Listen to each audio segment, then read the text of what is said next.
बंधुओं, राधे राधे।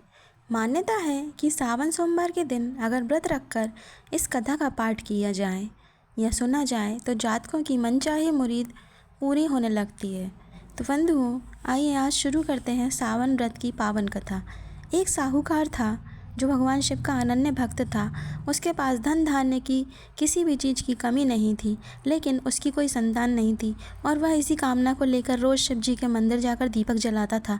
उसके इस भक्तिभाव को देखकर एक दिन माता पार्वती ने शिव जी से कहा कि प्रभु, ये साहूकार आपका अनन्य भक्त है, इसको किसी बात का कष्ट है तो आपको इसे अवश्य दूर करना चाहिए। शिव जी बोले कि हे पार्वती, इस साहूकार के पास पुत्र नहीं है, यह इसी से दुखी रहता है। माता पार्वती कहती हैं कि ईश्वर, कृपा करके इसे पुत्र का वरदान दे दीजिए। तब भोलेनाथ ने कहा कि हे पार्वती, साहूकार के भाग्य में पुत्र का योग नहीं है। ऐसे में अगर इसे पुत्र प्राप्ति का वरदान मिल भी गया तो वह केवल 12 वर्ष की आयु तक ही जीवित रहेगा। यह सुनने के बाद भी माता पार्वती ने कहा कि हे प्रभु, आपको इस साहूकार को पुत्र को वर देना ही चाहिए, अन्यथा भक्त क्यों आपकी सेवा पूजा करेंगे। माता के बार बार कहने से भोलेनाथ ने साहूकार को पुत्र का वरदान दिया, लेकिन ये भी कहा कि वह केवल 12 वर्ष तक ही जीवित रहेगा। तब साहूकार ये सारी बातें सुन रहा था, इसलिए उसे ना तो खुशी हुई और ना ही दुख। वह पहले ही तरह के भोलेनाथ की पूजा अर्चना करता रहा। उधर सेठानी गर्भवती हुई और 9वें महीने उसे सुंदर से बालक की प्राप्ति हुई। परिवार में खूब हर्षोल्लास मनाया गया, लेकिन साहूकार पहले की तरह रहता था। उसने बालक की 12 वर्ष की आयु का जिक्र किसी से भी नहीं किया था। जब बालक 11 वर्ष की आयु हो गए तो एक दिन साहूकार की सेठानी ने बालक के विवाह के लिए कहा, तो साहूकार ने कहा कि वह अभी बालक है, उसे पढ़ने के लिए काशी भेजा जाएगा।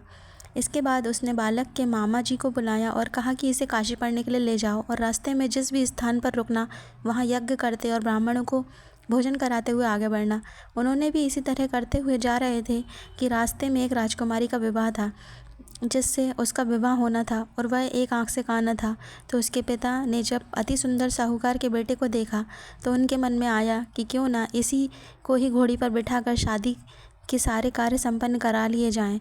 तो उन्होंने मामा से बात की और कहा कि इसके बदले में वह अथाह धन देंगे, तो वह मामा भी राजी हो गए।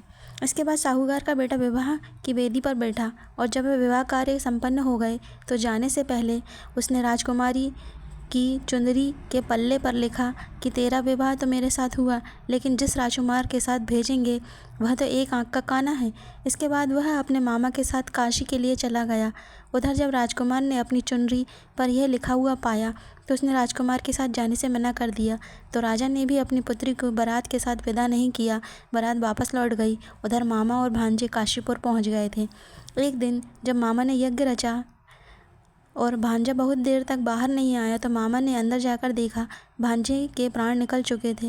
वह बहुत परेशान हुआ, लेकिन सोचा कि अभी रोना पीटना मचाया तो ब्राह्मण चले जाएंगे और यज्ञ का कार्य अधूरा रह जाएगा।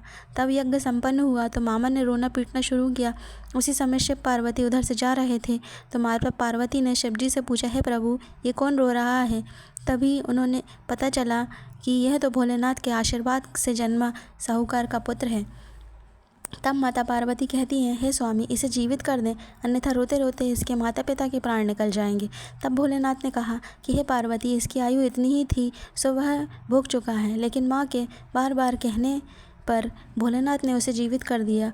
लड़का ओम नमः शिवाय करते हुए जी उठा और मामा भांजे दोनों ने ईश्वर को धन्यवाद दिया और अपनी नगरी की ओर लौट चले। रास्ते में वही नगर पड़ा और राजकुमारी ने उन्हें पहचान लिया। तब राजा ने राजकुमारी को साहूकार के बेटे के साथ बहुत सारे धन धान्य के साथ विदा किया। उधर साहूकार और उसकी पत्नी छत पर बैठे थे। उन्होंने यह प्रण कर रखा था कि यदि उनका पुत्र सकुशल न लौटा तो वह छत से कूदकर अपने प्राण त्याग देंगे। तभी लड़के के मामा ने आकर साहूकार के बेटे और बहू के आने का समाचार सुनाया, लेकिन वह नहीं माने तो मामा ने शपथ पूर्वक कहा। तब तो दोनों ने विश्वास हो गया और दोनों ने अपने बेटे बहू का स्वागत किया। उसी रात साहूकार को स्वप्न में शिवजी ने दर्शन दिए और कहा कि तुम्हारे पूजन से मैं प्रसन्न हूँ। इसी प्रकार जो भी व्यक्ति इस कथा को पढ़ेगा या सुनेगा उसके समस्त दुख दूर हो जाएंगे और मनोवांछित सभी कामनाओं की पूर्ति होगी। तो बंधुओं, आप भी इस तरीके से सावन सोमवार व्रत की करके उसकी कथा सुने और दूसरों को भी सुनाएं और अपने और दूसरों की मनोकामनाएं पूर्ण हों। बंधुओं, यदि आपको वीडियो अच्छा लगा हो तो प्लीज़ लाइक करिएगा, चैनल पर नए तो सब्सक्राइब करिए।